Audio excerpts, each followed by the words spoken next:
Salve, salve galeras, beleza? Eu sou o professor Thiago Giovanelli, professor de Física e Matemática. Eu estou trazendo para você aqui agora um momento muito interessante sobre as leis de Newton. Esse aqui é a continuação de um vídeo que eu já postei aqui no canal. Vou deixar aqui no card para você acompanhar a primeira parte do vídeo, que é onde eu estou explorando, citando, mencionando as leis de Newton.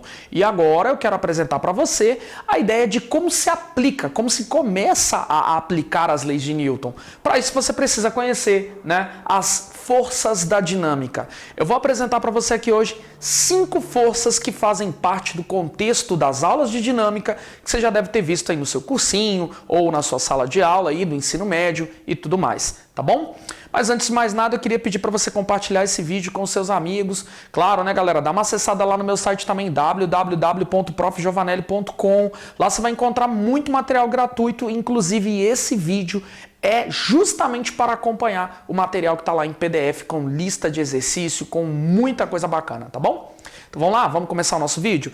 Olha só que bacana. Então, nesse momento eu quero apresentar para você as forças da dinâmica. Hoje eu quero te apresentar, digamos assim, as 5 principais forças para você entender bem os exercícios, para você conseguir resolver a grande maioria dos exercícios de vestibular, de Enem e também aí do seu colégio, tá bom? Bom, a lógica é a seguinte, hein? Presta atenção. Toda vez quando você fala de leis de Newton, física dinâmica, você vai trabalhar então com as ideias que estão relacionadas com as forças que você precisa representar, por exemplo, em um bloquinho. Imagina aqueles exercícios clássicos onde você tem uma caixinha e essa caixinha, esse bloquinho está sob a ação de várias forças, vários vetores, várias flechinhas, E aí você precisa, então, para entender o processo de como resolver a questão, você tem que saber calcular a força resultante. Ok, mas para calcular a força resultante, você precisa saber primeiro desenhar as forças que atuam em cada caso. Por exemplo, se você tem uma caixinha que está na horizontal lá no seu exercício, quais forças que estão atuando sobre ela naquele momento? Legal? Identificou? E agora? Agora você tem que saber desenhar quais seriam essas forças. É isso que eu estou tentando dizer para você. Então vamos começar? Olha só que legal. A primeira força que você tem que reconhecer em uma questão é a famosa força-peso, que a gente tem o hábito de chamar por aí de força gravitacional. A força-peso eu vou representar pela letra P com uma flechinha em cima para seguir o formalismo de vetor. Quando, professor, que eu sei que tem peso atuando em uma questão? Quando o exercício menciona que existe massa e existe gravidade dentro daquele contexto. Se tem massa e tem gravidade, tem a tal da força-peso. Muito comum você pegar questões bem assim, um corpo de massa 2 kg, aí no final ele fala, considere a gravidade 10 metros por segundo ao quadrado. Isso quer dizer que naquela questão você precisa levar em consideração a ação da força-peso. É isso que eu estou tentando te dizer. Agora, tem exercício também que ele fala bem assim para você, despreze a massa do cidadão, considere que o ambiente, o local, a situação não envolve aceleração gravitacional. Isso já é uma forma direta de você entender que na questão não vai envolver força-peso. Legal? Agora, olha só que legal, hein?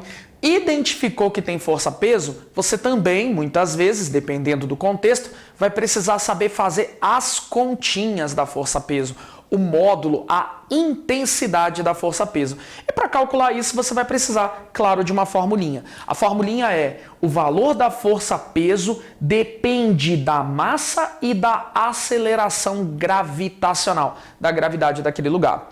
O que eu quero que você lembre é que massa a gente mede na unidade quilograma, gravidade, como é uma aceleração no Sistema Internacional de Unidades, padrão científico, é metro por segundo ao quadrado, e peso, como é uma força, a gente vai medir em Newton. Legal? Bom, antes da gente seguir, é importante frisar que massa e peso são coisas completamente diferentes. A gente usa no nosso dia a dia a linguagem de peso como se fosse uma linguagem diferente do que a ciência propõe. Olha só que legal. A primeira coisa é, quando você vai aí em uma balança de uma farmácia, ou aquelas balanças de banheiro ou na academia, Você vai medir a sua massa. Quando você sai de lá, você fala bem assim, eu estou com tantos quilogramas. Quilograma é o nome da unidade de medida de massa. Então, o correto, cientificamente falando, é você ir para uma balança daquelas e medir a sua massa e não sair por aí falando que mediu o seu peso. Peso é força, peso é Newton no Sistema Internacional de Unidades. Massa é uma grandeza escalar, massa é quilogramas no Sistema Internacional de Unidades. Peso é uma coisa que depende da gravidade, ou seja, depende do planeta, do local que você está. Se você estiver na Lua, a gravidade é diferente da Terra. Então, lá, com certeza, o seu peso vai ser diferente. Legal? Lembra que massa não depende do lugar onde você está. Massa é a mesma na Terra, na Lua, em Saturno, em Júpiter. Agora, o peso é diferente para cada local. Legal? Porque o peso depende da gravidade. E a gravidade é uma coisa que depende, logicamente, do corpo celeste que você está em volta dele, tá bom? Bom, agora dando continuidade, o que eu preciso saber é desenhar a força-peso, desenhar a flechinha, o vetor que representa a força-peso. Então aqui eu estou trazendo duas situações. Vamos supor que tem uma caixa, um bloquinho, que está em repouso, que está paradinho aqui, ó, na horizontal, na terra, tudo bonitinho, em um plano perfeitamente horizontal. Esse bloquinho está sendo puxado para baixo pela ação da própria Terra. Quem aplica a força-peso é o planeta Terra. E nesse caso a Terra aplica o peso sempre desse jeito. Olha como é que você vai desenhar. Você vem aqui no meio do bloquinho, olha que legal, traça um pontinho, desenha uma reta que ela é vertical, uma reta que forme 90 graus com a Terra e vai e desenha uma flechinha que aponta verticalmente para baixo. Esta é a força-peso. Olha só que bacana. Acabei de desenhar a força-peso. A força-peso ela é sempre vertical, forma 90 graus com a Terra, lembra disso? E sempre aponta para baixo. Desenhei a flechinha, desenhei o vetor que representa a força-peso. Vamos em mais um caso? Vamos supor que aqui a gente tem uma caixa, um bloquinho, em cima de uma rampa, em cima de um plano inclinado. Esse bloquinho, ele está, se pegou o contexto da questão, ele diz que tem massa e diz que tem gravidade, então esse bloquinho está sob a ação da força-peso.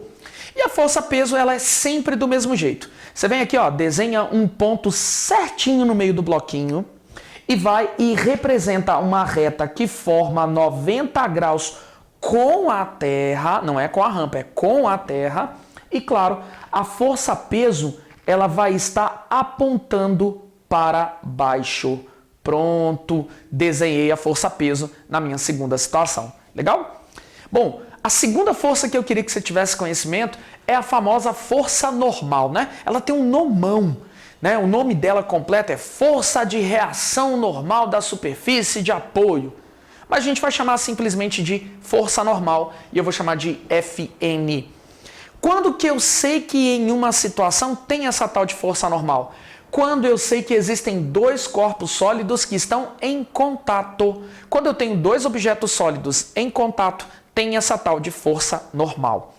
A palavra normal em física quer dizer 90 graus, legal? Então normal é uma reta que forma 90 graus com alguma superfície. Essa é a definição bonitinha de normal, Então toda vez que você ouvir a linguagem reta normal, coisa normal, quer dizer então que isso vai formar 90 graus com um alguém. Legal? Isso é importante. Agora olha só que maneira, hein? A força normal, ela existe entre dois corpos sólidos que estão em contato e o objetivo dessa força normal é impedir o atravessamento desses corpos. Vamos entender? Olha só que bacana, hein? Aqui eu trouxe de novo os mesmos exemplos do caso anterior. Só que antes eu desenhei a força-peso. Agora eu quero desenhar a força normal. Lembra que eu vou desenhar apenas a normal, não quer dizer que só tenha ela atuando nos contextos, tá bom? Então olha só que bacana. Aqui a gente vai observar que existe então um bloquinho em cima de uma superfície, tipo uma caixa que está em cima de uma mesa, Uma caixa que está em cima do piso da sua casa, não sei. E existe o contato entre dois corpos sólidos, a caixa e o piso. Se existe o contato entre dois corpos sólidos, Com certeza existe a tal da força normal. Legal? E a força normal que o piso faz na caixa, por exemplo, é para impedir que a caixa atravesse nele. Então olha como é que a gente vai desenhar a força normal. Presta atenção. A gente vai vir aqui no meio certinho do bloquinho e vamos desenhar uma reta que forma 90 graus com o contato, com o apoio, que nesse caso é a própria terra. Desenhei a força, a direção dessa força. Eu sei que essa força vai estar desenhada na vertical. A força normal é sempre perpendicular, 90 graus com o apoio, com a superfície de contato.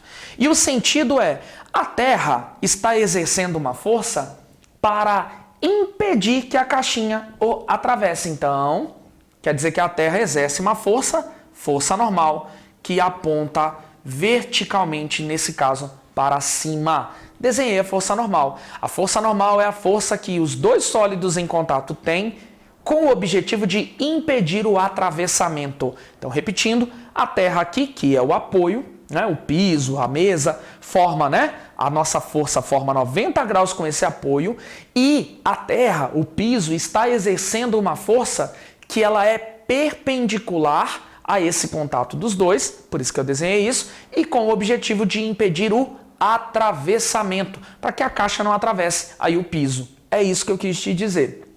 Agora, olha só como é que se desenha a força normal no segundo caso. O caso onde eu tenho uma caixa em cima de uma rampa, em cima de um plano inclinado. Aqui eu tenho dois sólidos em contato, a caixa e a rampa, dois objetos sólidos em contato. Força normal. E vai existir entre esses dois objetos sólidos em contato a tal da força normal que deve ser desenhada assim. Venho no meio do bloquinho, traço um pontinho, represento agora uma reta que forma 90 graus com o apoio, não é com a terra, é com o apoio. No primeiro caso, a terra era o apoio. Agora aqui, o apoio da nossa caixinha, do nosso bloquinho, não é a terra, é a rampinha, é o plano inclinado. Então eu vou traçar uma reta que forma 90 graus com essa rampa, olha que legal. E agora vou lembrar que a força normal tem o objetivo de impedir o atravessamento da caixa nessa rampa. Por isso que a minha força normal vai ser desenhada nesse jeitinho aqui, ó, como eu acabei de representar na nossa figura. Legal? Agora presta atenção, hein? Muita gente joga em armadilha de exercício para você a afirmativa de que força normal e força peso constituem um par de ação e reação. E isso é mentira, isso está completamente errado. Vários são os motivos para a gente provar que normal e peso não são ação e reação. Talvez o mais simples deles seja esse. A terceira lei de Newton afirma que ação e reação são forças que atuam em corpos distintos. A terceira lei de Newton afirma que ação e reação sempre são forças de mesmo valor, de mesma direção e sentidos contrários. Legal? Agora olha só para a gente observar aqui bonitinho. Primeiro, a força normal que eu desenhei do piso na caixa, na situação número 1, de fato ela é oposta à força-peso, comparada à situação número 1 da figura anterior. Não é? Então ela está oposta à força-peso.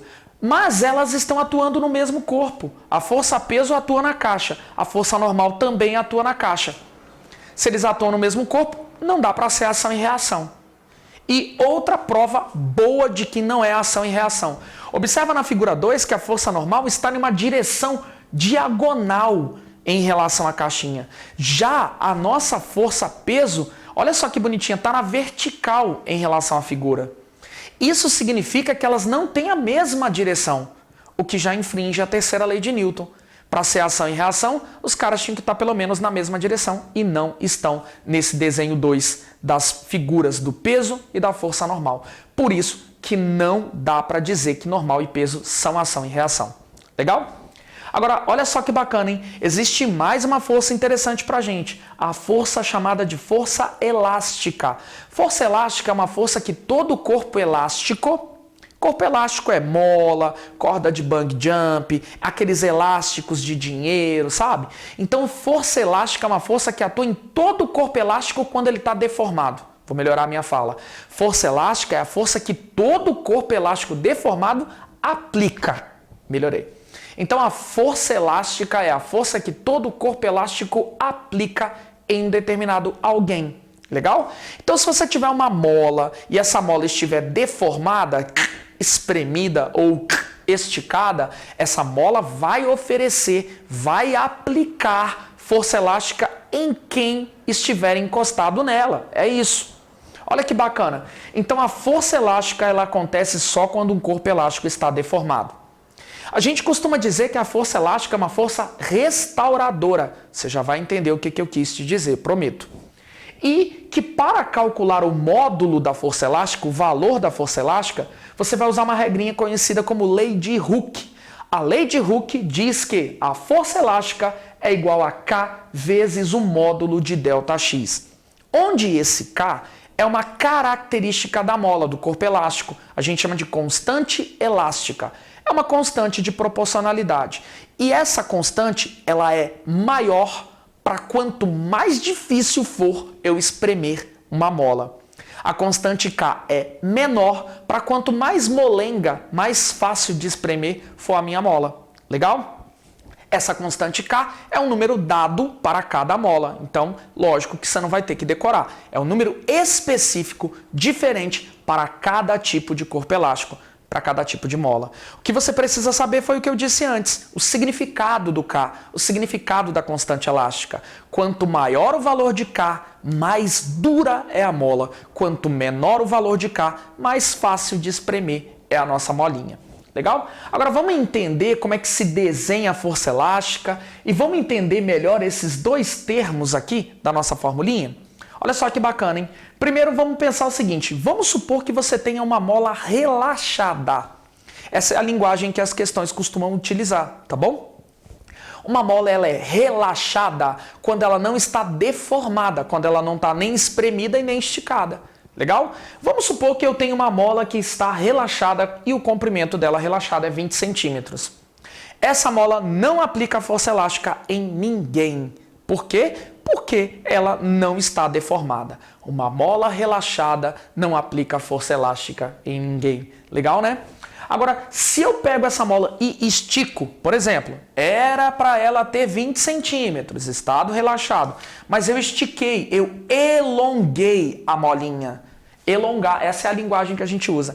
Eu elonguei a molinha, digamos que ela foi para um comprimento de 30 centímetros. Então eu provoquei uma deformação, ΔX. Deformação é o quanto eu mudei a forma, né? Deformar é mudar a forma. Era 20, foi para 30, então eu produzi uma deformação de 10 centímetros. É isso que é o ΔX na minha fórmula. O ΔX é a deformação, o quanto eu estiquei ou o quanto eu comprimi a minha mola. Quanto ela mudou a forma, é isso. Então, os 30 centímetros menos os 20 centímetros, 10 centímetros, daria a minha deformação, o meu ΔX para jogar na formulinha. Bacana? E claro, esse caso é o caso da mola elongada, mas também existe a deformação para quando a mola está comprimida, para quando a nossa molinha está comprimida. Olha que bacana. Vamos supor que eu espremi a molinha então, fazendo com que ela fique com um comprimento final, por exemplo, sei lá, de 8 centímetros. Né? Inventei um número aqui completamente aleatório. Então, quando eu espremi essa mola, para ela sair de 20 e vir para 8 centímetros, ela deformou 12. Legal? E aí é esses 12 que a gente vai jogar na nossa formulinha. Observa que eu não tenho que me preocupar com o sinal matemático dessa deformação. Se é mais 12, se é menos 12, se é mais 10, se é menos 10, porque na minha formulinha o que vai entrar mesmo vai ser módulo, só o valor numérico, sem pensar no sinal. Então não tem problema. Bacana? Só para a gente dar o golpe final nessa parte, eu queria que você observasse que eu também tenho que desenhar a força elástica. Para desenhar a força elástica, então, eu vou apresentar a seguinte ideia. Olha só que bacana, hein? A nossa força elástica, ela é desenhada no corpo que sente a força elástica, ou seja, em quem está em contato com a mola deformada. No caso, o bloquinho está em contato com a mola deformada na nossa segunda representação e a parede também. Então, existe força elástica aplicada pela mola nos dois agentes, na parede e na molinha. A gente só vai... Na molinha não, né? No bloquinho. A gente só vai desenhar a força elástica no bloquinho. Olha só que bacana, hein? Como é que eu desenho a força elástica? Lembra que eu falei que a força elástica ela é uma força restauradora? Pois é, ela restaura. O objetivo da força elástica é restaurar o tamanho original dela. Quando a mola está elongada, a força elástica ela tenta restaurar o tamanho original da mola. Por isso que a força elástica no meu segundo desenho, né, vai ser aplicada da direita para a esquerda. E no desenho de baixo, no terceiro desenho, a força elástica quer restaurar o tamanho original da mola. Por isso que a força elástica vai ser de empurrar a molinha para ser o que ela era antes. Olha que legal. Isso é força elástica. Galera, eu vou para a segunda parte desse vídeo apresentando a força de tração e a força de atrito. E aí a gente encerra. Bom, galera, dando continuidade então, né, àquela apresentação de forças, agora eu quero te apresentar a famosa força de tração, também chamada de força de tensão. Ela vai ser representada pela letra T com uma flechinha em cima, tá bom? Esta é a força que toda corda ou coisas parecidas, né, corda, barbante, linha, tudo o que lembra corda. É a força que toda corda esticada exerce em quem estiver encostado nela, em quem está em contato com ela. Legal? Então, nós temos uma força de tração só quando a cordinha está esticada e ela é aplicada em quem estiver encostado nela. O legal da força de tração é que ela é uma força que atua com o intuito ou de puxar ou de sustentar alguém. Então vamos entender? Olha só que bacana. Bom, vamos imaginar então que a gente tem um teto, uma cordinha e um lustre preso a essa cordinha ao teto. Legal? E aí o que vai acontecer? Vai acontecer que se eu tenho uma corda esticada, esta corda aplica tração. Em quem? Em quem está encostado nela. Então a minha cordinha está esticada e ela aplica tração tanto no teto quanto na própria bolinha. Vamos supor que eu só queira analisar a força de tração que é atuante na bolinha. Então, eu vou aplicar a força de tração desenhando a flechinha, o vetor, indicando que a corda está sustentando essa bolinha. Por isso que essa vai ser a minha representação da força de tração. Nota junto comigo que aqui, no meu segundo desenho, eu tenho uma mãozinha puxando uma cordinha e essa cordinha está em contato com uma caixa. Não importa se a caixa está se movendo ou não está, tá? Não importa se a caixa está deslizando ou não está, não vai fazer a menor diferença. Se a corda estiver esticada, tem tração. E a tração é aplicada em quem está encostado na corda, que no caso, então a força de tração aqui é aplicada tanto na mãozinha quanto na caixa. Vamos desenhar a força de tração que está sendo aplicada na caixa. A força de tração então que é aplicada na caixa, então nesse desenho está puxando a caixa para a direita. Por isso que eu desenhei a flechinha da tração puxando para a direita. Legal? Então o segredo é identificar quando tem a força e, claro, saber desenhar essa tal força. Bom, galera, chegamos então à famosa força de atrito. Uma das mais danadas aí para quebrar a gente na hora de fazer uma questão, né? Porque geralmente tem particularidades, tem detalhes escondidos na definição, que vale muito a pena a gente aqui reforçar. Então a força de atrito é a força que nós vamos chamar de FAT, é a força que atua entre dois corpos quando há entre eles uma tendência ao deslizamento. A partir do momento que dois corpos tendem a deslizar, então vai existir entre eles a tal da força de atrito. Legal? Então, por exemplo, vamos imaginar uma caixa em cima do piso da minha casa. Se por algum motivo essa caixa tende a deslizar pelo piso, significa então que ali tem força de atrito. A força de atrito ela é sempre perpendicular à força normal, sempre forma 90 graus em relação à força normal. Então, antes de fazer qualquer desenho referente à força de atrito, primeiro você tem que saber desenhar a força normal, e a gente comentou agora há pouco, tá bom? Então, olha só que legal, hein? A força de atrito ela é uma força que atua sempre que há tendência de deslizamento. Ou seja, vamos imaginar um contexto como esse. Uma caixa que está sobre um piso, amarrada por uma cordinha e tem uma pessoinha puxando essa caixinha.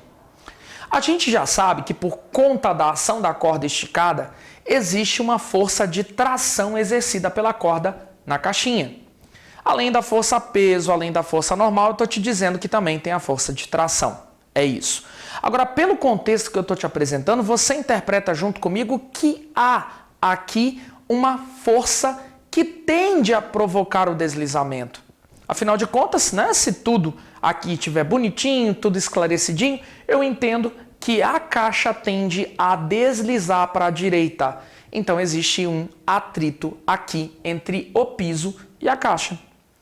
E esse atrito é sempre perpendicular à força normal. Então eu já sei desenhar a força normal nesse contexto, né? A força normal, nesse caso, a gente desenhou na primeira parte desse vídeo, foi então representada desta forma, né? Força normal aí vertical e para cima. Agora a minha força de atrito, ela é perpendicular à normal e sempre vai atuar contra o deslizamento. Se a caixa tende a deslizar para a direita, então eu estou tentando te dizer que a força de atrito, ela vai estar apontando para a esquerda. Olha que legal? Então aqui nós temos a força de atrito representada perpendicular à força normal e apontando para a esquerda, sempre contrário à tendência de deslizamento. Vamos mais um caso?